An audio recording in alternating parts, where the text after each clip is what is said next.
Let's take a look at the Hover Impetus. Now the Hover Impetus is not in the step list. It's not in the bronze, silver, or gold, at least in the imperial. But it's a method of dancing a type of impetus turn that we use a lot in the open categories, maybe after a series of pivots where there's a lot of rotational impetus, or another group, let's say a group in quickstep, that has a lot of speed and a lot of momentum behind it.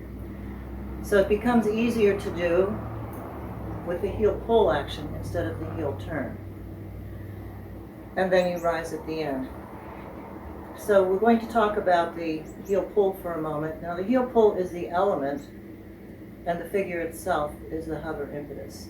Just like an impetus turn, the element is a heel turn in there. I know sometimes I get questions about that. The heel pull is an element of many different figures, like the hover feather, 4, 5, and 6 of a natural turn, foxtrot, and so on. So we're going to use this. Rich, on your lesson last week, we were dancing a pivot followed by a hover impetus. The other reason some of the men like to dance this in the open categories is that when the feet are coming together in the heel turn, we have a left sway, and that manages Our Lady's weight and her swinging around us. Sometimes a man might like to dance a double shake, so if he's going back, he might like to dance a rolling shake, taking it to the right and then to the left. Now with a heel turn, that would take him out of balance. He would not be able to stabilize the weight of the lady that well. So with the feet a little bit apart into the heel pull, you can do a double shake there, if you like. So I'll just go through the heel pull quickly. I've done other videos in the studio with close-up on the feet of the heel pull. Now just like a heel turn, when the feet are in the third position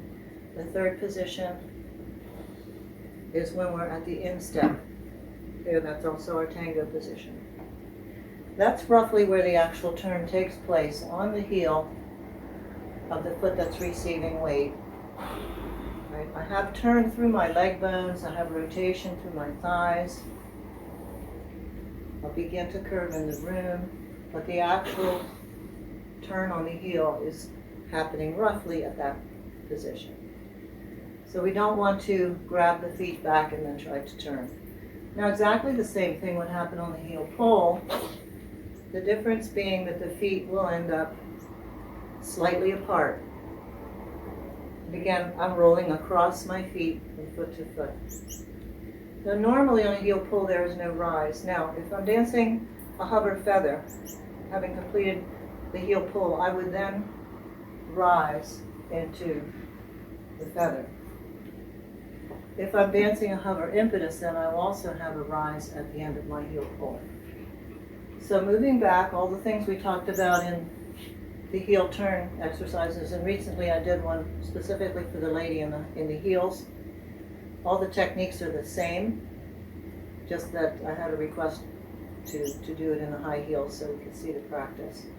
We're going to do the same thing. We're going to prepare the turn. You are going to send yourself away from the front leg using the back of the leg. You're going to keep your head weight moving back to the receiving foot. This leg is tracking back. The heel will happen on the left foot, the heel turn. I'll transfer my weight, and I'll then have a pressure rise. So now I'm continuing the same thing we do in an impetus, open impetus turn. I would turn my center towards my lady. My feet are already in the proper position, pressure rise, and now we're exiting in promenade position. So I did not do the rolling shake that time. If I were to do that, as I move back here, I would take a slight shake to the right, and as I do the pressure rise, turn the head to the left and come out. The normal thing would be a left sway as I'm transferring my weight.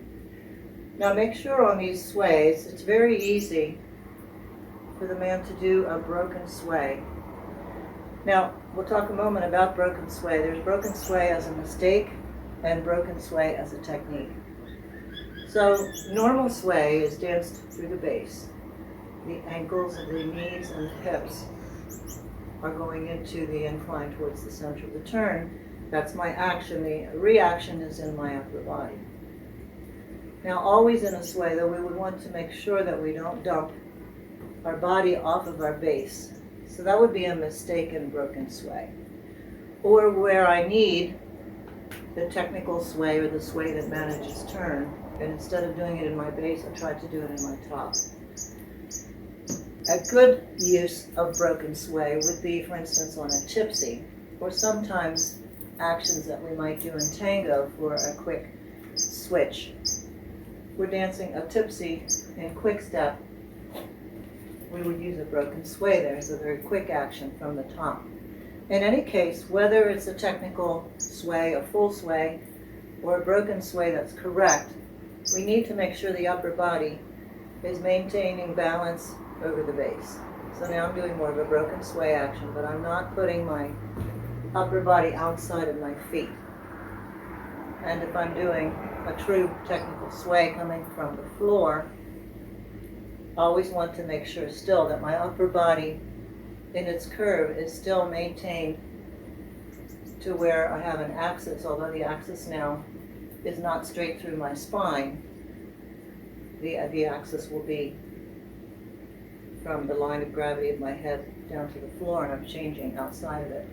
But I'm not putting my axis over there, my head weight over there. So make sure that you are aware of where your rib cage is. Now, one thing I like to tell the men is to collect the girl, and that helps them because they're dancing a left sway here, and they do this. You've lost your girl now. You're pulling her in. I want my rib cage against my girl. Now, if I do that, I will be over my feet. I can then do the pressure rise and take her out. So what the hover impetus is, it's here an open impetus turn with a heel pull action instead of a heel turn. And the difference is, of course, that the feet end up slightly apart. Now for the lady, it's the same. When she's moving forward here, in general, she knows one thing when the man is backing up. She knows that it's her job to dance on the other side of him. It will be her impetus that creates his ability there to do the heel pull or the heel turn. I don't know at this moment whether I'm going to dance a spin turn or an impetus turn, or if I'm going to do a hesitation. But I know I have to give the man what he asks for. So the amount of acceleration that he gives me, I'm going to receive that. I'm going to dance my right side through his center, and I'm going to keep my upper body curved out into his arm. I'm going to dance forward as long as I can, trusting that my man has a good boundary for me to dance around. So I will continue my swing around him, and as he does the pressure rise, this is what leads my brush. So I'll be doing the same thing on both the hover impetus and the open impetus. I'm going to note here again, I did some discussion of this in my discussion of the technique, that the lady's position at the end normally would be towards center, more of a side step, where the man's exit is diagonally forward. Now this allows us the space for our legs to come through. If the girl cuts this too short, then that's very congested. Now, sometimes that's the lady trying to force something to happen, but many times it's because the man on either the open impetus or the hover impetus does not continue to dance his center. Let's say if we're going DC, towards the line of dance, which is where my girl is. So that is my direction for the girl. That assists her in closing her feet and then collecting her to come out. If I keep my center not only facing her, but having that slight forward intention in her direction before I go in my direction, that continues to send her into the proper position. So we like to blame the men when we can, but it's really good for the girls to understand this, because many times when they react as they should, they think it's wrong. They think it's too wide. In actual fact, when the lady opens up too much through her top, is usually because she doesn't dance forward long enough. She doesn't keep her head closed long enough. She opens immediately. Sometimes the man does this to her, right? And she flies away with her shoulder weight also falling away. So when I'm taking this side step as a lady, you can see that my body has not twisted. My body is still having this also direction for the man. So both of us are always trying to keep our centers as much as possible to the partner. So my job here, as I keep my frame with the man, I let my head weight move towards my free leg. And so I'm able to keep my center towards my partner and also get that side step center moving DC for my partner to have that space. So I've covered a few of the same points here that we've talked about on the open impetus turn. The main difference here is the heel pull. So once again, hover impetus, using it as an open ending into promenade, is a man dancing a heel pull, followed by a pressure rise, and the lady dancing the same thing that she does on the open impetus. Okay, so use that on its own if you like, or use it at the end of a grouping. Now in the syllabus, you could dance this in the Silver American because they're not particular about what action you use on the man's action. When sometimes in the American syllabus this would be called a back twinkle. They have different names for it in different syllabus. Sometimes in American style we will see people dancing it on the toe like a running finish, or you'll see the heel pull with the rise at the end. So there's no particular problem dancing it in silver in the American style. But in the international style, this figure is not on the chart, so you would need to close your feet on your heel turns. All right, so good luck with that. And for you, Rich, this was our exit to the pivots.